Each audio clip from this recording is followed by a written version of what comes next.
नमस्कार दोस्तों, आप सभी का आपके अपने YouTube चैनल जीएस दरबार में हार्दिक स्वागत है। मेरा नाम है आशीष। दोस्तों, जैसा कि आप सभी को पता है कि हम लोग यूपी ट्रिपल एस सी पेट की तैयारी कर रहे हैं और इसी के अंतर्गत आज हम लोग जीएस जीके का प्रथम प्रश्न पत्र करेंगे। तो आप सब वीडियो के लास्ट तक जुड़े रहिएगा। इस वीडियो में हम लोग जीएस जीके और करंट अफेयर से संबंधित लगभग में 50 प्रश्नों की चर्चा करेंगे। ये पहला प्रश्न पत्र है। इसी प्रकार से हम लोग प्रत्येक दिन अब जो है एक प्रश्न पत्र किया करेंगे। तो आप सब वीडियो के लास्ट तक जुड़े रहिएगा और साथ ही साथ बताइएगा कि आपके कितने प्रश्न सही निकले थे। सबसे पहले प्रश्न की बात करें कि माउंट आबू स्थित मशहूर दिलवाड़ा मंदिर निम्नलिखित में से किस समुदाय का पवित्र स्थल है। आपके ऑप्शन हैं बौद्ध, जैन, सिख या पारसी। तो दिलवाड़ा का जैन मंदिर प्रसिद्ध है जैन के लिए, तो ऑप्शन ए बी इसका सही जवाब होगा। अगला प्रश्न है कि पृथ्वीराज चौहान ने जगह खाली है से विवाह किया था और उनके पुत्र शत्रु जयचंद्र गढ़वाल की बेटी थी। तो पृथ्वीराज चौहान ने जो है संयोगिता से विवाह किया था और उन्हीं से विवाह की थी, जो कि जो है जयचंद्र की बेटी थी और जयचंद्र ही जो है मोहम्मद गौरी का साथ देता है और इसी के चलते जो है पृथ्वीराज चौहान की पराजय होती है। परंतु थोड़े ही दिन बाद 1194 में एक युद्ध और होता है जिसमें जो है जयचंद्र हार जाता है गौरी से। अगला प्रश्न है चालुक्य वंश का सबसे महान शासक कौन था। पुलकेशिन प्रथम, पुलकेशिन द्वितीय, विक्रमादित्य या मंगलेश। तो चालुक्य वंश का महान शासक था पुलकेशिन द्वितीय, जिसने जो है हर्षवर्धन को पराजित किया था। अगला प्रश्न है, बहुत बार पूछा गया है, पोलो या चौगान खेलते समय निम्नलिखित में से किस सुल्तान की मृत्यु हो गई थी। कुतुबुद्दीन ऐबक की, बलबन की, इल्तुतमिश की या नसीरुद्दीन मोहम्मद की। तो कुतुबुद्दीन ऐबक था, उसकी जो है चौगान खेलते समय घोड़े से गिरकर मृत्यु हो जाती है और लगभग में 1210 में इसकी मृत्यु हो गई थी। आगे चर्चा करें प्रश्न संख्या 5 की। तो निम्नलिखित में से किसने दीन ए इलाही आरंभ किया था। जहांगीर, अकबर, बाबर या हुमायूं। तो दीन ए इलाही की शुरुआत की थी अकबर ने। और ये अगर पूछ दिया जाए कि दीन ए इलाही धर्म अपनाने वाला प्रथम हिंदू और कौन था, तो हम बताएंगे बीरबल, जिसका नाम था महेश दास। सिर्फ एकमात्र वही हिंदू था जिसने जो है दीन ए इलाही धर्म अपनाया था। और शुरू किसने किया था, तो अकबर ने। अगला प्रश्न है, निम्नलिखित में से कौन उग्रपंथी नहीं थे। बाल गंगाधर तिलक, मदन लाल, उधम सिंह या गोपाल कृष्ण गोखले। तो इसका सही जवाब हो जाएगा गोपाल कृष्ण गोखले, क्योंकि गोपाल कृष्ण गोखले जो है उदारवादी उसमें आते थे नेताओं में, और बाल गंगाधर तिलक, मदन लाल ढींगरा और ये उधम सिंह थे, ये जो है उग्रवादी थे। अगला प्रश्न है, अमृतसर संधि पर हस्ताक्षर कब किए गए थे। 1819 में, 1824 में, 1809 में या 1825 में। तो 1809 में जो है अमृतसर संधि पर हस्ताक्षर किए गए थे। ऑप्शन सी इसका सही जवाब होगा। अगला प्रश्न है, बहुत ही अच्छा प्रश्न है कि सीमांत गांधी किसे कहा जाता है। शेख अब्दुल्ला को, मणिलाल गांधी को, खान अब्दुल गफ्फार खान को या गोपाल कृष्ण गोखले को। तो जो खान अब्दुल गफ्फार खान हैं, इनको जो है सीमांत गांधी भी बोला जाता है। तो ऑप्शन सी इसका सही जवाब होगा। अगला प्रश्न है, निम्नलिखित में से किसने 1935 के अधिनियम के बारे में कहा था कि एक कार जिसमें ब्रेक तो हैं पर इंजन नहीं है। जवाहरलाल नेहरू ने, सी राजगोपालाचारी ने, महात्मा गांधी ने या एस.सी. बोस ने। तो 1935 के अधिनियम के बारे में जवाहरलाल नेहरू जी ने कहा था कि एक कार जिसमें ब्रेक तो है पर इंजन नहीं है। अगला प्रश्न है, गणेश महोत्सव का प्रारंभ किसने किया था। महात्मा गांधी ने, लोकमान्य तिलक ने, पंडित नेहरू ने या इंदिरा गांधी जी ने। तो गणेश महोत्सव की बात करें तो गणेश महोत्सव की शुरुआत लोकमान्य तिलक जी ने करवाई थी। ऑप्शन बी इसका सही जवाब होगा। अगला है, बहुत ही अच्छा प्रश्न है कि यमुना नदी का उद्गम स्थान है। चौखंबा, बंदरपूछ, नंदा देवी या नीलकंठ। तो इसका सही जवाब होगा ऑप्शन बी बंदरपूछ। यही जो है यमुनोत्री बोली जाती है, यहीं पास में है, तो वहीं से निकली है, उद्गम हुआ है यमुना नदी का। और यहीं पे अगर गंगा नदी का उद्गम स्थान पूछ लिया जाए तो गंगोत्री बताएंगे। अगला प्रश्न है, कई बार आपने पढ़ा होगा कि निम्नलिखित में से कौन सा एक सबसे सूखा स्थान है? मुंबई, दिल्ली, लेह या बंगलुरु? सबसे सूखे स्थान की बात करें तो कौन सा हो जाएगा? लेह, बिल्कुल सही, ऑप्शन सी इसका सही जवाब होगा। आगे हम लोग चर्चा करेंगे प्रश्न संख्या 13 की। तो दिया गया है, सुमेचित कीजिए। एक तरफ जो है खनन क्षेत्र दिए हैं, एक तरफ खनिज संपदा दिए हैं। तो एक तरफ दिखा है कालाहांडी, जावर, कोलार या और अगला जो है मौसाबनी। एक तरफ सोना, तांबा, बॉक्साइट, जस्ता व सीसा। तो इसका सही जवाब क्या होगा बताएं। तो सबसे पहले इसको मिलाते हैं। तो सबसे पहले बात आती है कि आपने पढ़ा होगा कोलार। कोलार कहाँ है? सोना। सोना, कोलार की खानों में सोना पाया जाता है। तो 3 का 1 देखते हैं, ऑप्शन में 3 का 1 है कहीं पे? तो 3 का 1 ऑप्शन सी में है। तो इसका मतलब सी इसका सही जवाब होगा। सी का सही जवाब होने मतलब है पहले का तीसरा, मतलब काला हांडी बॉक्साइट के लिए। इसके अलावा दूसरे का जावर या कह सकते हो जस्ता और सीसा पाया जाएगा जावर वाले क्षेत्र में। कोलार वाले क्षेत्र में सोना, और इसके साथ साथ मोसा बनी है, वहाँ पे पाया जाएगा तांबा। तो सी इसका सही जवाब होगा। अगला प्रश्न है प्रश्न संख्या 14 कि दक्षिण एशिया का सबसे बड़ा मरुस्थल है? अटाकामा, कालाहारी, कैलोरोडो या थार? तो जो थार है ये जो है दक्षिण एशिया का सबसे बड़ा मरुस्थल है। ऑप्शन डी इसका सही जवाब होगा। अगला प्रश्न है, निम्नलिखित में से नदियों में से कौन सी विषुवत रेखा को 2 बार काटती है? Option A Zaire, B Niger, C नील और डी अमेजन। तो जायरे नदी जो है विषुवत रेखा को या भूमध्य रेखा को 2 बार काटती है। ऑप्शन ए इसका सही जवाब होगा।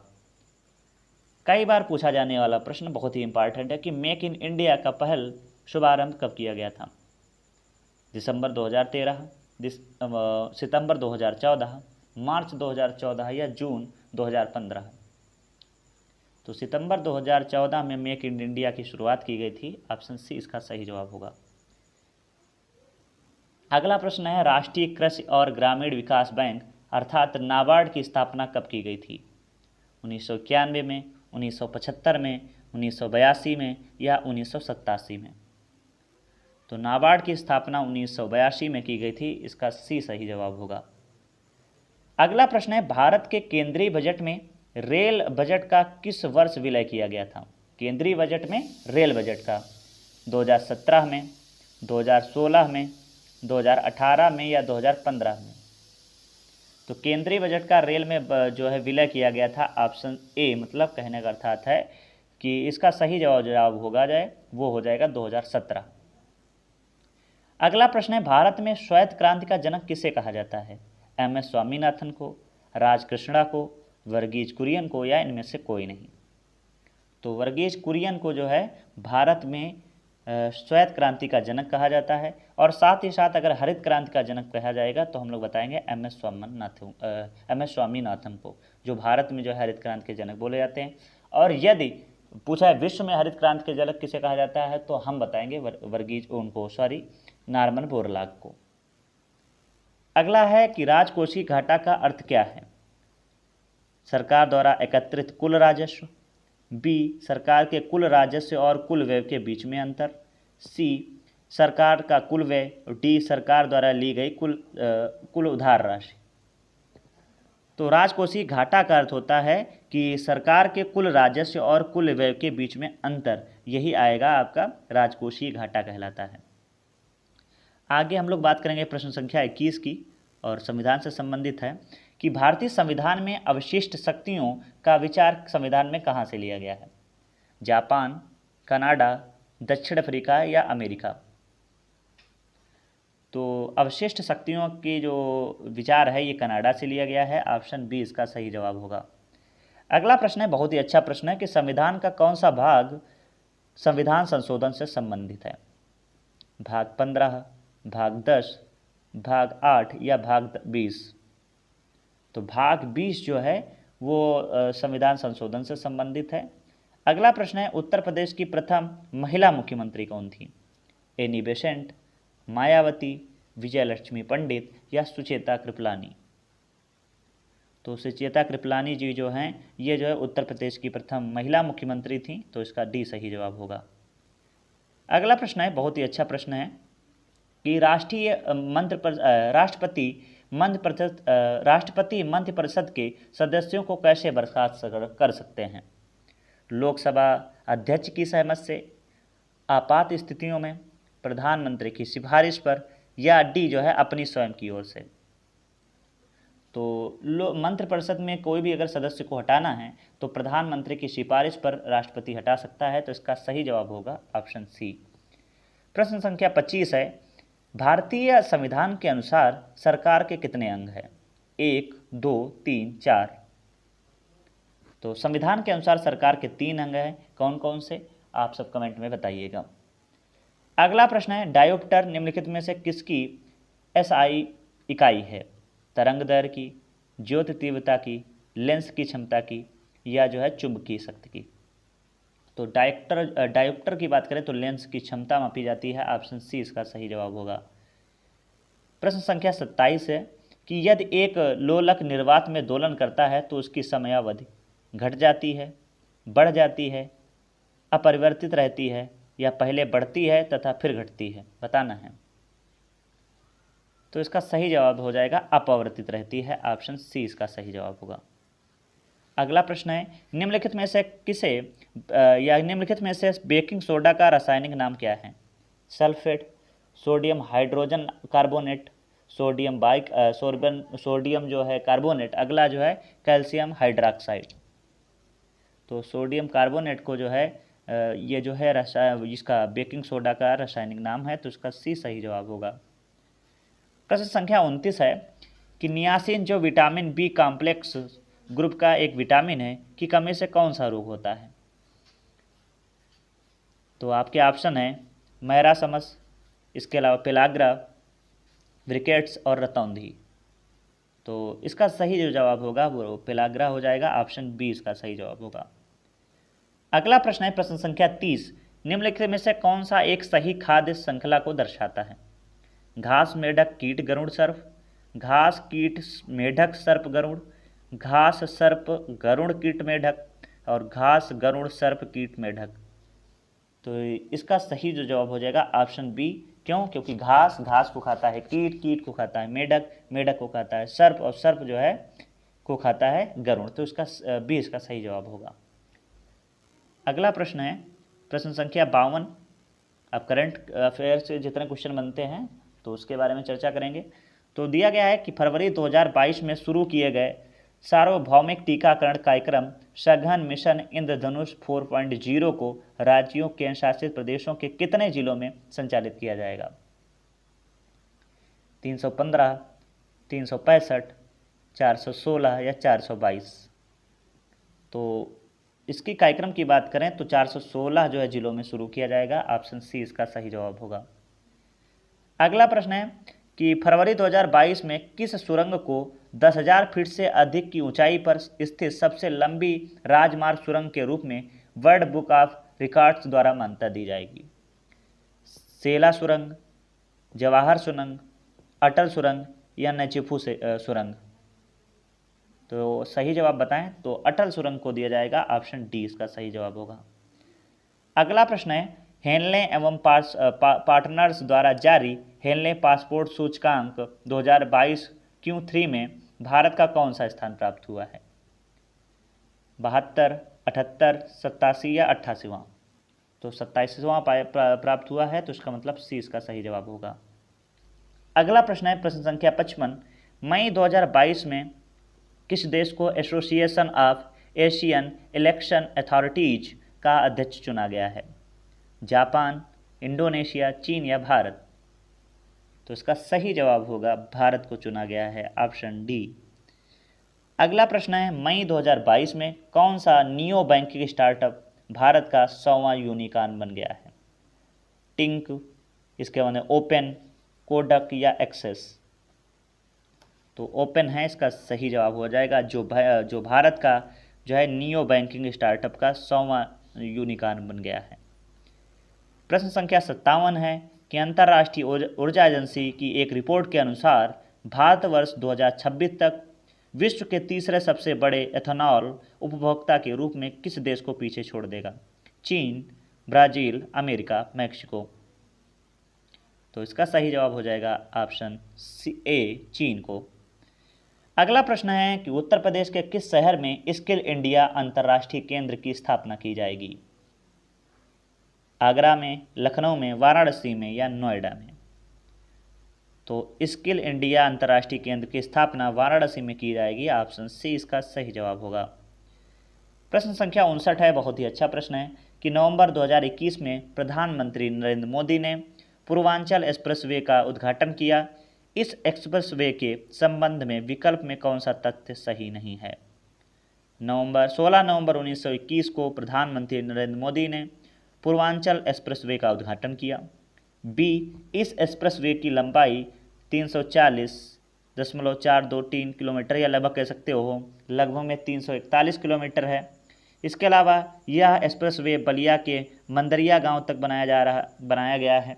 और डी, इस एक्सप्रेसवे पर सुल्तानपुर जिले में एक हवाई पट्टी की निर्माण की गई है।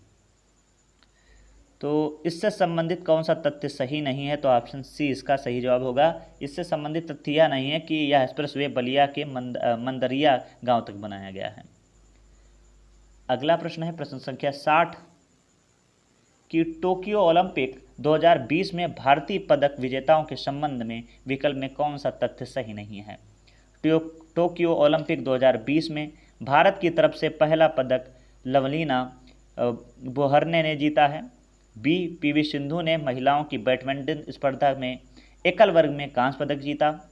सी, भारतीय पुरुष हॉकी टीम ने फील्ड हॉकी स्पर्धा में कांस्य पदक जीता। और डी, नीरज चोपड़ा ने पुरुष भाला फेंक स्पर्धा में स्वर्ण पदक जीता। तो इसका जो सही जवाब हो जाएगा ऑप्शन ए, जो तथ्य सही नहीं है। प्रश्न संख्या 61 है, अबू धाबी की राजधानी है यूनाइटेड अरब अमीरात की, नीदरलैंड्स की, दक्षिण कोरिया की या इटली की? तो अबू धाबी जो है यूएई की राजधानी है या कह सकते हो यूनाइटेड अरब अमीरात की है, तो उसका ए सही जवाब होगा। अगला प्रश्न है, पुष्कर मेला कहाँ आयोजित किया जाता है? बिहार, मध्य प्रदेश, उत्तर प्रदेश, राजस्थान? तो प्रत्येक वर्ष जो है पुष्कर मेला राजस्थान में आयोजित किया जाता है, ऑप्शन डी इसका सही जवाब होगा। अगला प्रश्न है, राष्ट्रीय खेल संग्रहालय कहाँ स्थित है? उत्तर प्रदेश, पंजाब, नई दिल्ली और हिमाचल प्रदेश? तो राष्ट्रीय रेल संग्रहालय की बात करें तो यह दिल्ली में स्थित है, नई दिल्ली इसका सही जवाब होगा। अगला प्रश्न है, निम्नलिखित में से कौन सा पुरस्कार उपन्यास के लिए दिया जाता है? भारत रत्न, बुकर पुरस्कार, पुलित्जर पुरस्कार या कोई भी विकल्प सही नहीं है। तो हर वर्ष जो है बुकर पुरस्कार जो है उपन्यास के क्षेत्र में दिया जाता है, ऑप्शन बी इसका सही जवाब होगा। प्रश्न संख्या 65 है कि 1084 की माँ पुस्तक के लेखक कौन हैं? आपके ऑप्शन हैं सुगाथा कुमारी, महाश्वेता देवी, रीता कोठारी या कृष्णा सोबती? तो 1084 की माँ की लेखिका की बात करें तो इसका सही जवाब हो जाएगा महाश्वेता देवी। अगला प्रश्न है, भारतीय संसद में कितने सदन हैं? 2, 3, 4 या 5? तो भारतीय संसद के 2 ही सदन हैं, राज्यसभा, लोकसभा, ऑप्शन ए इसका सही जवाब होगा। प्रश्न संख्या 57 है, 57वां ज्ञानपीठ पुरस्कार किसे दिया गया है? दामोदर राउजो को, नीलमणि फूकन जूनियर को, अमिताभ घोष को या जो है रघुवीर चौधरी को? तो 57वां पूछा गया है तो दामोदर माउजो को मिला है, तो ऑप्शन ए इसका सही जवाब होगा। अगला प्रश्न है, अप्रैल 2022 में इटली में आयोजित 45वीं विश्व ब्रिज चैंपियनशिप 2022 में सीनियर टीम श्रेणी में किस देश ने रजत पदक जीता है? पोलैंड ने, भारत ने, अमेरिका ने या जापान ने? तो भारत ने जीता है, ऑप्शन बी इसका सही जवाब होगा। आज का अंतिम प्रश्न है कि गणतंत्र दिवस परेड 2022 में किस राज्य की झांकी को सर्वश्रेष्ठ झांकी का पुरस्कार प्रदान किया गया है? उत्तर प्रदेश, महाराष्ट्र, गुजरात, मणिपुर? तो उत्तर प्रदेश को दिया गया है सर्वश्रेष्ठ झांकी का पुरस्कार, ऑप्शन ए अयोध्या मंदिर था इसमें। तो इस वीडियो में बस इतना ही रखते हैं। आप सभी को ये वीडियो कैसा लगा है कमेंट करके ज़रूर बताएं। आपके कितने सही जवाब हैं ये भी आप बता सकते हैं। और वीडियो के लास्ट तक जुड़े रहने के लिए आपका बहुत बहुत धन्यवाद।